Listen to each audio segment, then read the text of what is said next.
ఇప్పటిదాకా మీరు చేసిన ప్రతి మూవీ కూడా మీకు చాలా చాలా మంచి పేరు తెచ్చిపెట్టింది. క్లోజప్ వేసినావా? Thanks. Okay. So darling movie గురించి చెప్పండి. అసలు ఇది మిమ్మల్ని ఇంకో లెవెల్లో నించోబెడుతుందని చెప్పి అనుకోవచ్చా? డెఫినెట్లీ అండి. డెఫినెట్లీ ఇప్పుడు గ్రౌండ్ ఫ్లోర్లో ఉన్నా కాబట్టి నెక్స్ట్ మీరు పెద్ద ఫ్లాట్ తీసుకొని 5th ఫ్లోర్లోకి వెళ్తారని అనిపిస్తుంది నాకు కూడా. So I'm very hopeful that so ఖచ్చితంగా మీరు ఈ మూవీ తర్వాత ఇంకా రెమ్యునరేషన్ కూడా పెంచేస్తారనమాట. ఆబ్వియస్లీ ఆల్రెడీ పంపించాను వాళ్ళకి. సో నెక్స్ట్ ఫిలింలో మనం మూవీలో వాటాలు అడిగేస్తారా అంటే? ఆ వాటాలు అడగనులేండి, జస్ట్ కొంచెము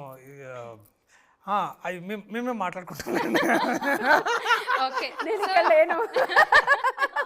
ఇక్కడ లేరైతే మీరు ఈ డిస్కషన్ లో. So I think for me ఇప్పుడు ఏమవుతుంది అంటే నాకు కానీ ఐ థింక్ ఇందాక మీరు మ్యూజిక్ అన్నట్టు Vivek Sagar's 25th film and నాకు కూడా it is one of those prestigious films and Ashwin Rams first Telugu film